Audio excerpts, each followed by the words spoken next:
Bonjour à tous, soyez les bienvenus sur le plateau de C'est le Sud. Ravi de vous y retrouver aujourd'hui encore. Alors, sensibiliser dès le plus jeune âge les enfants aux questions de l'environnement et du voyage. Telle est la mission du magazine Tuk Tuk, destiné aux 3-7 ans. Une offre, on le verra, qui se décline également en podcast. Et pour nous en parler, Florie de Castro est avec nous. Bonjour Florie. Bonjour. Vous êtes la fondatrice de ce magazine, Tuk Tuk. Alors, vous êtes originaire de notre région, mais vous vivez en Corée du Sud. Donc, on est connecté là avec la Corée, c'est formidable. Chez vous, c'est le soir. Nous, on enregistre le matin. Donc, merci d'être avec nous. Vous voyez, ça peut être facile aussi, les connexions à distance. Oui, ça peut être facile. Merci de m'avoir invitée. C'est un plaisir. Alors, je vais vous présenter mes deux acolytes du jeudi, Catherine Fructus. Pour commencer, comment ça va, Catherine ? Très bien, je suis ravie de voyager en Corée ce matin, c'est génial. C'est génial, hein? Bah oui, on va demander à Florie ce qu'elle a préparé pour le dîner, tiens, après, pour savoir si elle cuisine coréen ou pas, après avoir parlé du magazine. Alors Catherine, avec vous, on va s'attaquer aux acariens. On va leur mener la vie dure parce que c'est vrai qu'il y a pas mal de personnes qui y sont allergiques en plus, donc il est important de les éradiquer. C'est important de les éradiquer, surtout qu'ils adorent le printemps. Et ils adorent la chaleur, enfin bref, ils adorent nous pourrir la vie. Ah oui. Et on a quand même quelques petites solutions vraiment très simples pour les éradiquer facilement. Bon, on vous fait confiance. Et Marianne Morizot qui est également présente chaque jeudi. Bonjour Marianne. Oui, bonjour Alexandra.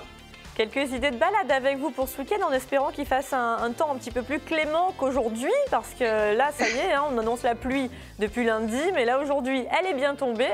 Donc quelques idées de balade en mer et sur terre également. Exactement, je vais vous emmener dans nos terres mythiques, celle du Garlaban, sur les traces forcément de Marcel Pagnol, de ses œuvres cinématographiques. On va également faire une petite balade vigneronne, ceux que ça tente, et puis effectivement on va repartir en mer.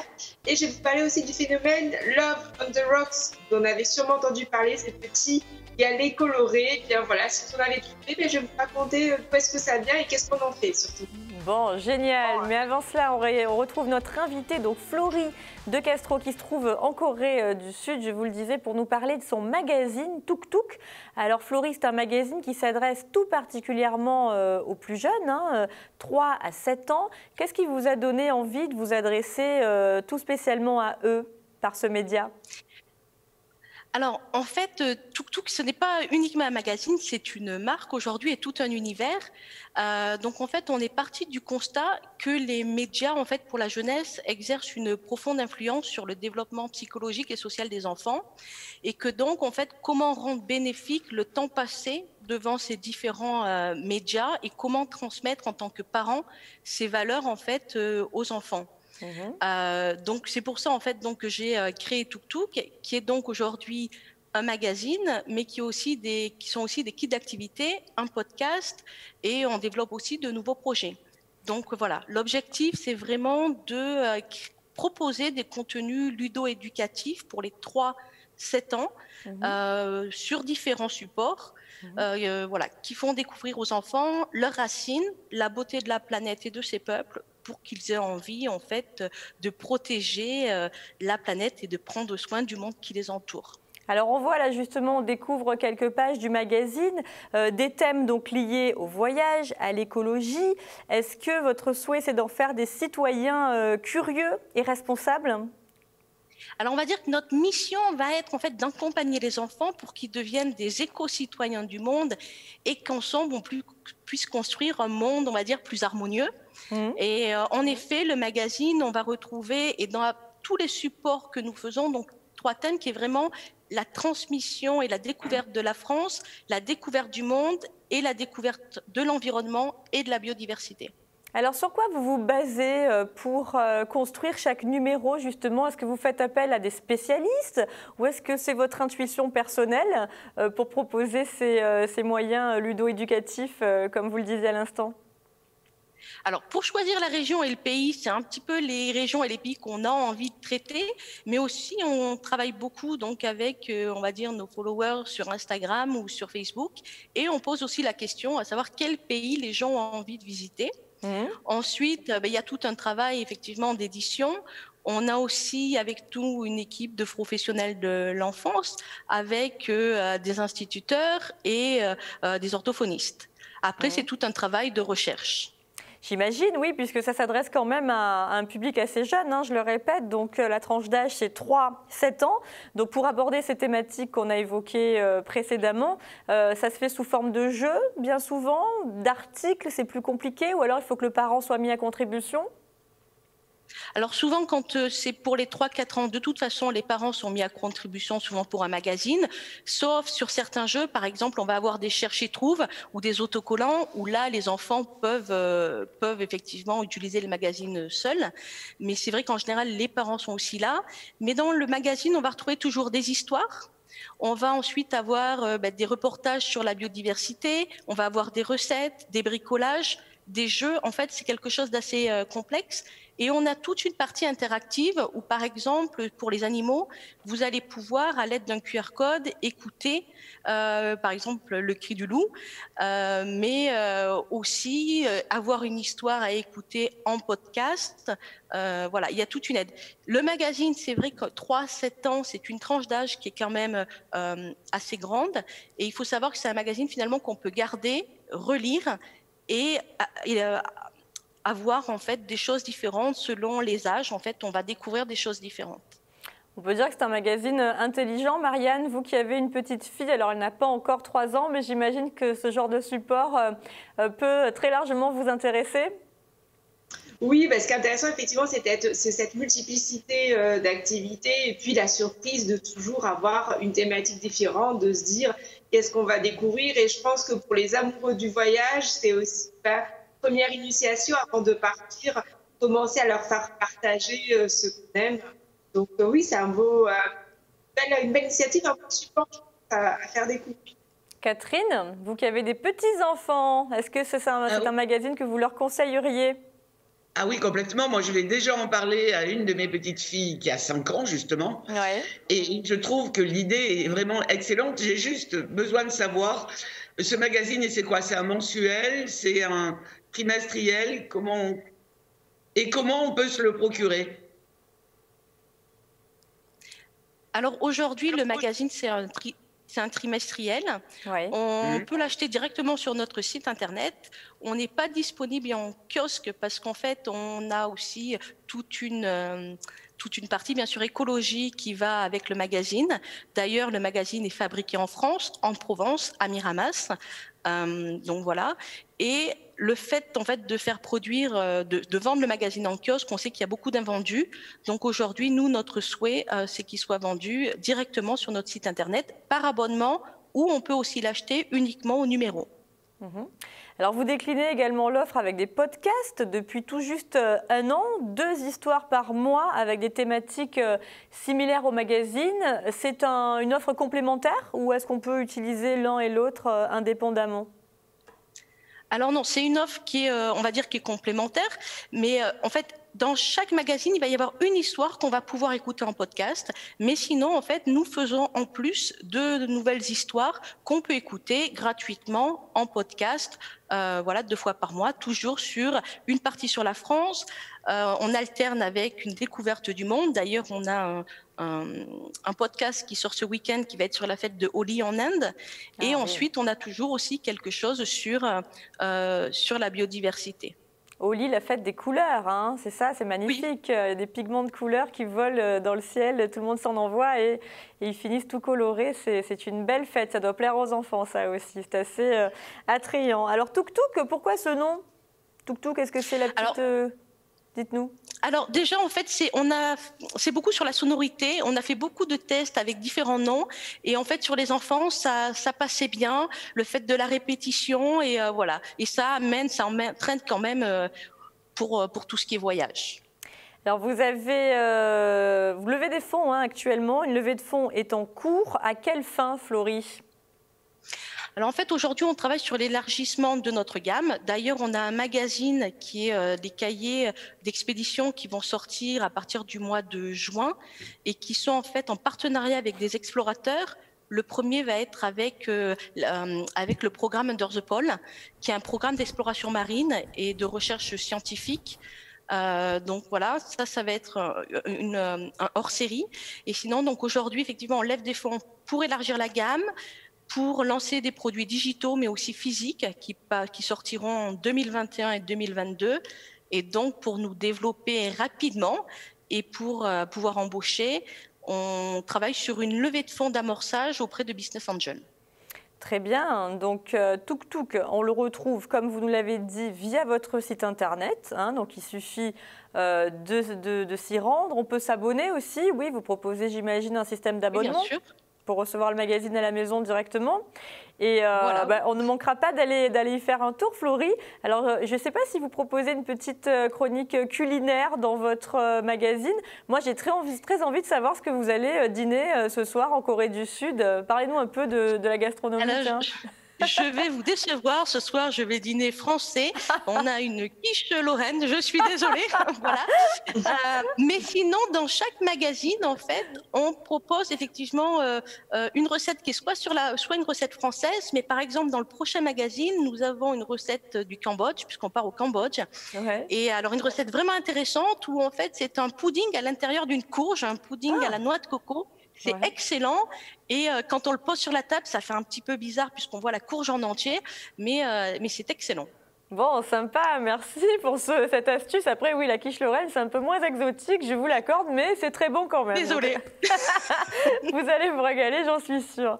On va rejoindre Catherine à présent. Alors, on ne fête pas le 1er mai en Corée du Sud, Catherine, mais avant de parler des acariens, vous souhaitiez nous dire un petit mot sur cette jolie fleur, ces jolies clochettes de muguet qu'on se procure chaque année et qu'on offre pour le 1er mai. Apparemment, elles seraient toxiques. Oui, absolument. C'est une fleur qui est absolument ravissante, bien sûr. J'en profite pour vous dire que si on vous offre un musée avec 13 clochettes, eh bien, ça sera un porte-bonheur encore plus important que s'il avait moins de clochettes. Mais le muguet est une fleur aujourd'hui très officiellement considérée comme excessivement toxique. Alors, toxique, à quel niveau, Catherine? C'est si on l'ingère ou si on la respire? Alors, si on la touche, si on touche la fleur, il faut se laver les mains tout de suite après. Si on laisse un bouquet de muguet dans une toute petite chambre, ça peut donner des maux de tête. D'accord. Et voilà, si la pièce est mal aérée. L'eau dans laquelle sont mis les brins de muguet est très toxique aussi.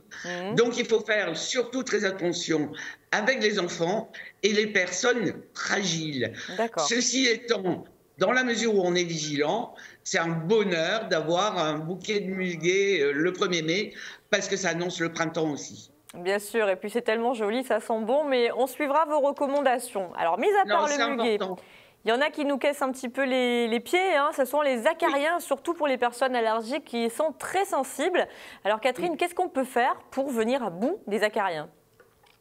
Alors déjà, on peut se confectionner un oreiller qui va être il est vilain celui-là, il est moche.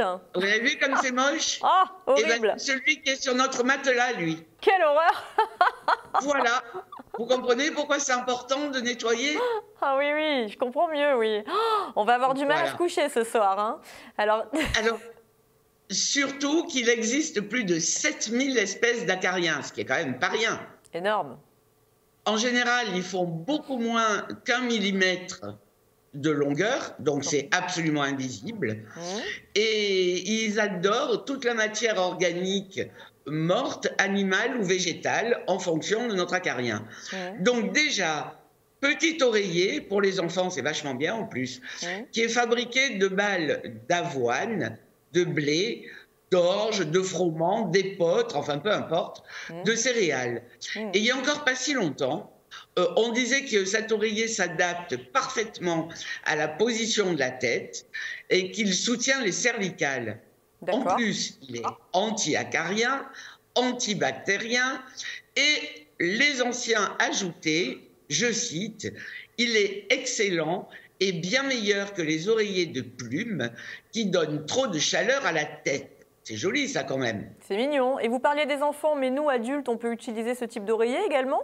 Mais complètement, complètement. Mais on en trouve. Et en plus, c'est facile à faire. Il suffit d'acheter des céréales et de coudre en oreiller, quoi. Donc c'est hyper simple. D'accord. Bon, ensuite, les acariens horribles que vous avez vus à l'image, ce sont ceux qui adorent nous dévorer pendant la nuit parce qu'ils adorent les matelas. Alors ça, donc ces espèces d'invisibles destructeurs envahissent nos maisons, mais aussi nos chambres. Alors comment on fait pour nettoyer le matelas?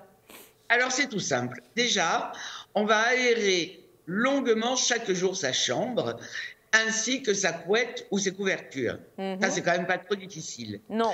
Si on est un peu allergique, on va troquer son sommier tapissier contre un modèle à latte. Parce qu'au moins, on évite les soucis. Ouais. Dans les chambres, on évite aussi la moquette et les tapis.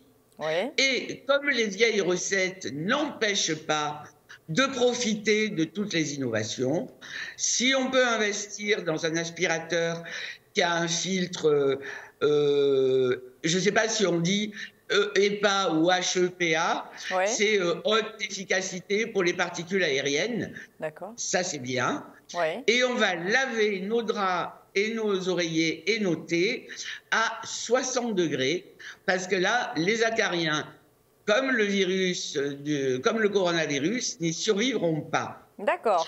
Et enfin, on maintient une température de la chambre à 19 degrés. Et là, il meurt tout seul, en fait? Simple. Pardon? Avec tout ça, il meurt tout seul, d'eux-mêmes, en fait? Ou... Ah, attendez, après, on va agir. Déjà, au printemps, on pense à tourner le matelas, parce qu'on va tourner le matelas 2 fois par an. Mais avant de l'avoir tourné, on va, si possible, 1 fois par semaine, imbiber un linge d'ammoniac, donc alcali, un petit peu un demi-verre d'alcali, un demi-verre à café d'alcali dans un petit seau d'eau. Et on va passer notre linge très, très, très, très bien essoré sur notre matelas, sans oublier les côtés. D'accord. Et là, les acariens, de toute façon, ne vont pas survivre parce que c'est vraiment un traitement infaillible. Combien de fois par an il faut le faire, ce traitement, sur le matelas? Alors ça, si on peut le faire tous les mois, c'est parfait. D'accord. Mais on va le faire minimum au printemps et à l'automne. Le reste du temps, minimum 1 fois par mois, on va saupoudrer notre matelas de bicarbonate. Oui. On va frotter avec une brosse douce.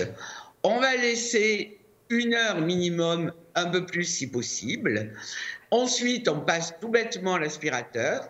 Et là, non seulement les acariens ne résisteront pas non plus, mais en plus, ça va éliminer toutes les odeurs de transpiration, pas les odeurs qu'on a sur un matelas si on ne le nettoie pas. Bon, génial. Merci pour ces astuces, Catherine. Et enfin, on peut, pareil, chaque mois, saupoudrer très peu notre matelas de terre de diatomée. Vous savez, cette fameuse terre diatomée qui tue tous les insectes rampants. Et ainsi fait, on ne devrait plus jamais avoir d'acariens dans notre chambre. Ah. C'est pas mal, ça. C'est pas mal. Très bien. Petite astuce, on peut mettre dans un vaporisateur quelques gouttes d'huile essentielle d'eucalyptus, de lavande vraie et de citron avec un petit peu d'alcool.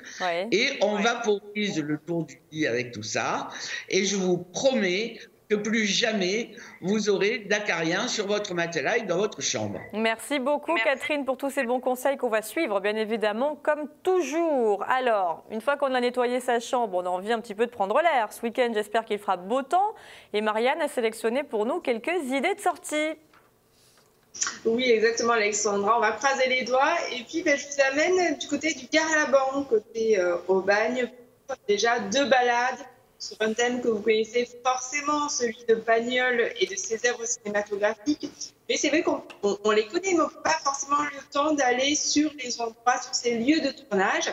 Donc il y a notamment 2 topo-guides qui sont proposés par l'Office d'Aubagne, celui autour de la ferme d'Angèle. Vous allez en fait partir de la Font-de-Mai et partir en balade. Donc c'est 2 balades, comptez 3h15 en km. Et donc, commencez d'abord par voir un four à chaud qui était ce liant utilisé par dès l'Antiquité en matière de maçonnerie. Vous allez également voir c'est la fameuse ferme d'Angèle qui était utilisée pour le tournage de 1934 et aussi les vestiges de Tobignan. Alors, dans cette première, en fait, vous avez pas mal de choses qui sont communes aux deux balades. Donc, la première qui est la ferme d'Angèle et la deuxième, c'est la grotte de Manon. Et ce qui va différer, bien évidemment, c'est on va dire la thématique principale donc pour la ferme, pour la grotte. Mais à chaque fois, vous allez retrouver des éléments qui reviennent à chaque fois. Donc, le fameux four à chaud, le puits de Rému, dans la fille de Pisatier, le mas de Massacan, qui est la maison du Gaulin dans Manon des Sources. Et donc, vous allez avoir donc cette deuxième balade, la fameuse grotte de Manon, qui est aussi appelée la grotte Plantier. Voilà, donc 2 balades pour aller sur les pas forcément de Marcel Pagnol. Et alors donc petite précision quand on parle donc des vestiges d'Aubignan, donc en fait c'était dans le cadre du tournage de Marcel Pagnol Regain de Giono, et en fait Marcel Pagnol avait fait faire une réplique puisque le village d'Aubignan il est dans les Alpes, donc il avait fait recréer un village du côté, donc au niveau des bars de Saint-Esprit, au pied du Garlaban. Et donc aujourd'hui, on peut encore découvrir les vestiges de ce lieu de tournage, de ce qui reste en tout cas de ce village recréé. De belles balades à faire justement à la mi-saison, hein, vers le mois de mai, juin, avant qu'il fasse trop chaud, puisque du côté du Garlaban, le soleil tape fort en été. Exactement. Alors, ce que je peux vous proposer aussi, c'est aller du côté d'Oriol, au départ de la coopérative, et faire le sentier des vignerons. Et là, vous avez donc 3 balades entre 7 et 15 km. Pareil, bon, vous avez un petit topo qui vous est proposé, notamment par l'Office de tourisme. Et là, vous partez seul, vous baladez entre les vignes, les sources et le magnifique paysage voilà, autour du Garlaban. Vous allez voir, là aussi, c'est très bien indiqué. Et sachez aussi que si vous n'avez pas envie de vous embêter, l'Office de tourisme propose des balades, rando guidées et commentées, donc à la demi-journée ou à la journée, donc sur les thèmes forcément de Marcel Pagnol, du Garlaban. Et là, vous allez avoir des dates qui vont être proposées dès la sortie du confinement. Voilà, donc n'hésitez pas à aller sur le site de l'Office de tourisme. Ça sera entre 12 et 20 euros selon si vous choisissez l'option demi-journée ou journée complète. Et si on partait en mer maintenant ? Bah oui, forcément, on a tous envie de prendre vraiment le grand air, de larguer les amarres. Vous allez pouvoir le faire avec la goélette Alliance, donc ce gréement qui est vraiment d'intérêt, qui a été reconnu comme intérêt patrimonial. Et donc en fait, c'est un gréement de 1949. 27 mètres de long, faire de la voile de tradition. Et là, vous larguez les amarres sur une demi-journée, une après-midi, 13h, 17h. Pour nager aussi, pour les plus courageux, si vous avez envie de vous baigner, c'est possible, et aussi pour naviguer selon vraiment les techniques de voile classique. Donc vous allez pouvoir aller selon la météo, côté Frioul, côté Calanque, Côte Bleue, peut-être l'archipel du Riou, voilà, à découvrir en fonction de la météo et de l'équipage. Donc ça, les prochaines dates, c'est le 2 mai, 5 mai, 7, 12 mai. C'est 50 € pour les adultes, 30 € pour les 5-12 ans et c'est gratuit pour les moins de 5 ans. Voilà, une journée assez mémorable sur un bateau vraiment magnifique pour des balades dans notre belle Méditerranée. Magnifique. Et il nous reste une petite minute, Marianne, pour parler de ce phénomène de cailloux peints. Oui, c'est ça. Ça s'appelle Love on the Rocks. Vous avez sûrement vu au cours de vos balades ces petits galets peints. Oui. Eh bien, c'est un phénomène particulier. Donc, le mieux, c'est de s'inscrire sur le groupe Facebook. À votre tour, vous pouvez décorer des galets. Et derrière, vous n'hésitez pas, vous pensez bien à marquer le groupe Facebook auquel vous êtes rattaché pour qu'après, eh bien, quand les gens le découvrent, voilà, l'idée c'est qu'après, les gens prennent une petite photo et qu'ils fassent un peu suivre ce galet et dire, bien voilà, moi je l'ai trouvé là et puis je vais à mon tour le faire voyager. Et vous également, voilà, quand vous en trouvez trouvez, vous postez une petite photo, j'ai trouvé ce galet-là. Voilà, donc c'est un petit jeu pour les petits et les grands. Et là, ben, vous faites juste marcher votre imagination à peindre, à vous amuser, puis à les déposer, les cacher. Et vous pouvez même, lorsque vous les déposez, effectivement, mettre aussi un petit message sur ce groupe, sur un des groupes Facebook et dire, voilà, un galet a été caché dans ce secteur-là pour faire un petit peu une chasse au trésor, en fait. Merci Marianne, c'est une bonne idée en tout cas pour occuper les enfants et les grands que nous sommes. Merci à toutes les trois, Florie, Catherine, Marianne. Merci d'avoir été avec nous. Merci à vous de nous avoir suivis. Demain, on recevra le jeune homme Edgar, originaire de Fuveau, qui a franchi avec brio les épreuves des KO de The Voice. Donc il sera à l'antenne samedi soir pour de nouvelles épreuves. Il sera avec nous demain sur ce plateau pour nous raconter son expérience, la recette de Carole Pichon, comme chaque vendredi, et les conseils du coach Grégory Mostacci. Voilà, on vous embrasse, portez-vous bien et à demain. Salut!